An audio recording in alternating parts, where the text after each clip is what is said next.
President, dear colleagues,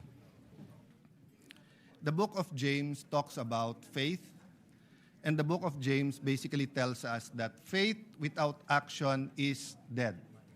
So, importante po ang faith, pero importante po ay kumilos tayo ayon sa ating pananampalataya.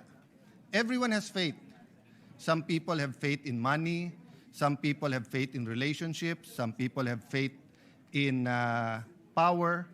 But of course, I'm talking about the faith in God, the faith in our country, and the faith in each other.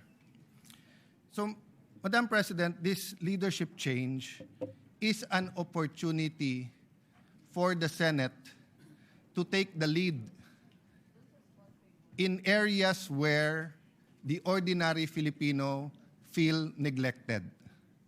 Without pointing fingers or no condemnation for any other leader or any other Congress in the past, let me talk about how I feel people feel at this point in time. I do believe that despite our algorithms in our social media and despite the news, most people are not talking about politics. Yes, they're talking about people feel at this point in time. I do believe that despite our algorithms in our social media and despite the news, most people are not talking about politics. Yes, they're talking about whether they like President Marcos, VP Sara, or all the other contenders. Whenever there are surveys in the news, pinag-uusapan sinong pambato nila sa 2028. But I would say that these are more politicians and political junkies. Most of our people are just trying to have a comfortable life, and more than that, just trying to exist.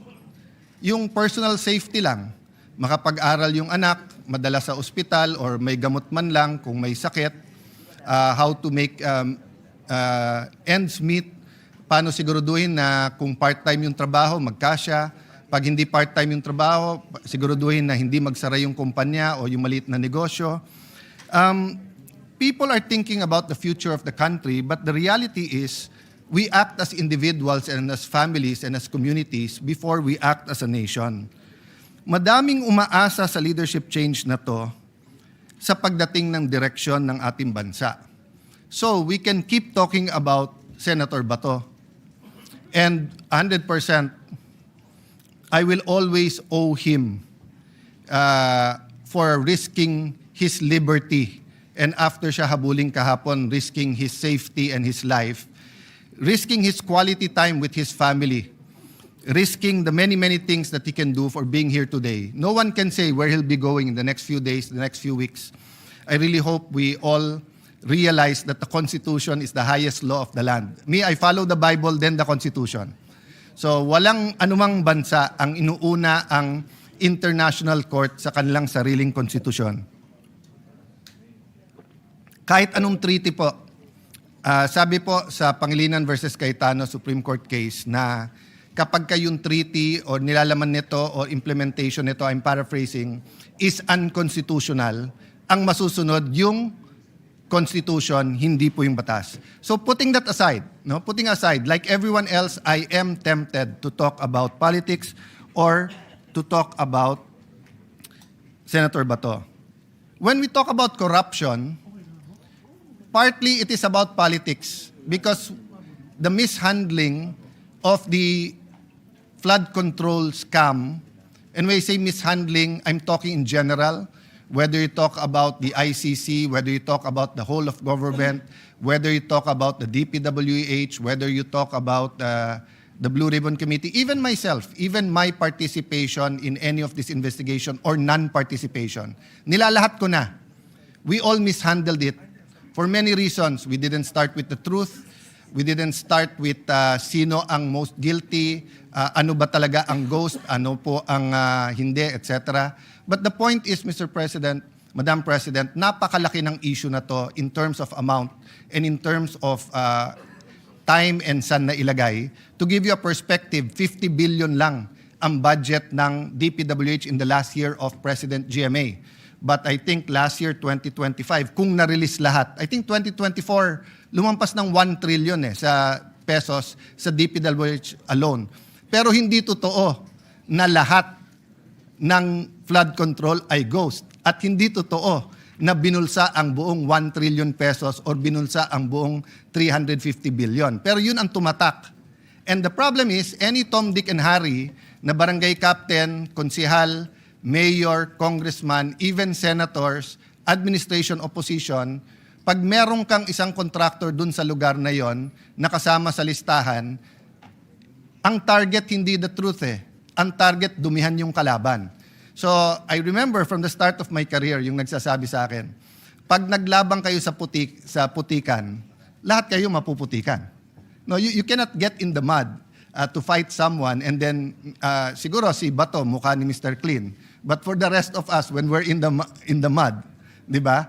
The reality is madudumihan tayo.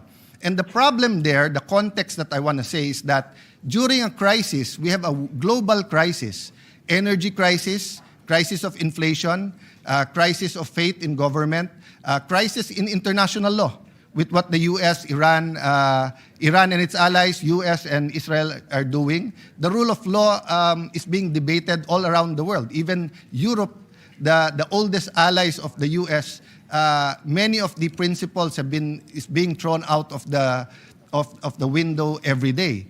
So there are several crises ongoing. Kung titignan lang natin from a political lens yung corruption, sabi natin political lang yan, partially true. Maraming gumamit ng flood control para tirahin lang yung kalaban. At the proper time siguro po, we'll go to that, but I don't want this to be a political speech. But look at it from a social, economic, and moral lens. From an economic lens, we did not only mishandle the investigation, but what to do when we found out of all this corruption. So government spending is so important to our GDP and productivity of our country, nag-slow down to. Until today po, hindi masyadong nagre-release ang DBM at nahihirapan pa rin ang DPWH at yung ibang ahensya na mag-bid. Maraming dahilan yan. Ito ho problema. Dalawa harapin natin. Tag-ulan, so malamang maraming baha na dadating. And wala naman nagbago since the flood control scam So malamang marami tayong baha. God forbid, sana hindi. But ang problema towards the end of the year, opposite naman ang problema. Meron daw po tayong super El Nino. So sobrang init at walang tubig, apektado naman ang ating agriculture.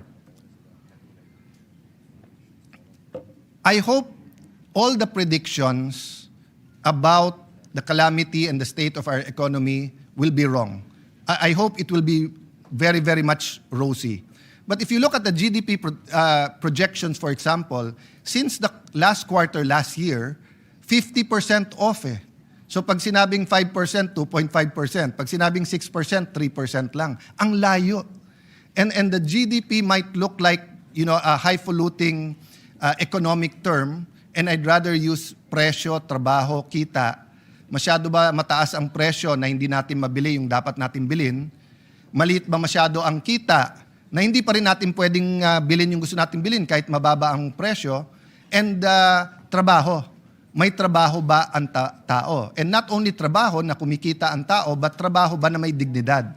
So from an economic lens, corruption affects our everyday problems. And I think during the times that we talk about big scandals in our country, corruption scandals, suddenly, hindi lang presyo, trabaho at kita, hindi lang PTK, may isa pang K or C if English ang gagamitin natin, corruption. So right now, I feel that on the mind of every mother, of every father, of every lolo, lola, is the basics, health, education, pagkain, kuryente. Of course, sa mga highly urbanized, it's the internet, no? Food prices are steadily rising. Unfortunately, it seems that the 7% inflation rate is here to stay.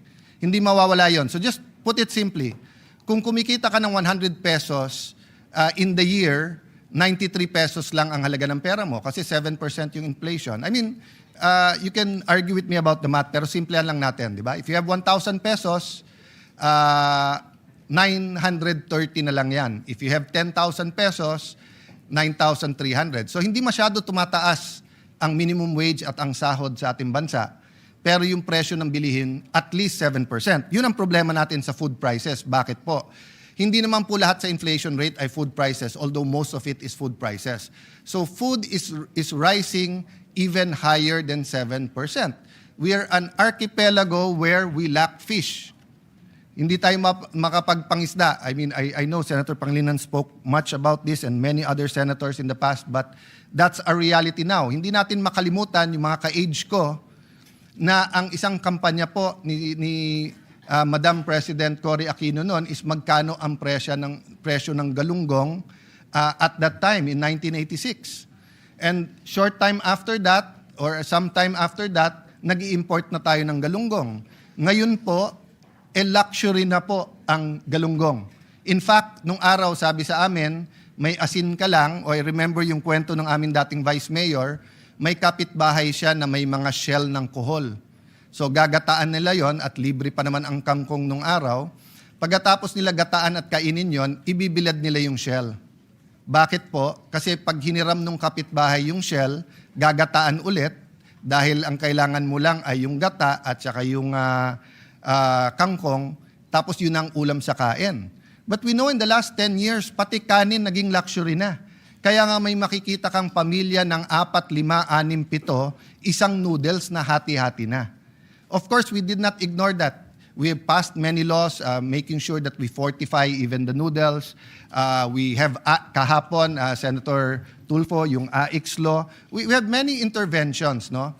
But this crisis that we are facing, hindi natin ramdam kaagad dito sa Senate kasi air condition, kasi kahit papano mataas ang sweldo, 'di ba? Ang unang nakaramdam nito mga tricycle driver, jeepney driver, yung mga naka-diesel. Pero nabigyan isang beses ng ayuda, that doesn't mean okay na sila.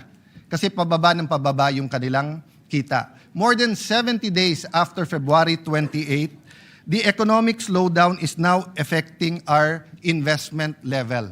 Even the sentiment, nagdadahan-dahan na. And even yung mga sigurado, katulad halimbawa ng mga pharmaceuticals, medyo wala kailangan mo talaga bumili ng gamot kung may sakit ka. But most of our medicine is imported. And even those that are generic and are produced in the Philippines, to get them through Metro Manila with the traffic and the logistic costs have doubled. Not to mention if you have to bring it to Masbate, you have to bring it to Aklan, to Catanduanes, to Romblon. The logistics in Mindanao or even Batanes is incredible because again, apektado tong lahat. The prices of gas was expected to go back to normal during the first few days of the crisis. Unfortunately, tinamaan yung critical infrastructure. So halimbawa po, sa Qatar at Bahrain, nung tinamaan po ang natural gas, ang subproduct or yung byproduct ng natural gas is urea or yung pangunahing ingredient or ginagamit na fertilizer. So tatlo kagad yung tama. Bakit? Europe uses liquefied gas or natural gas for heating. So tumaas ang presyo ng diesel dahil yun ang kapalit. Tapos nung tinamaan yung production ng yung mismong planta ng urea, tumaas ngayon yung presyo ng fertilizer. India, who has the best processing plants or one of the best and supplies to us and to Asia, ang problema, they have more than 1.4 billion people.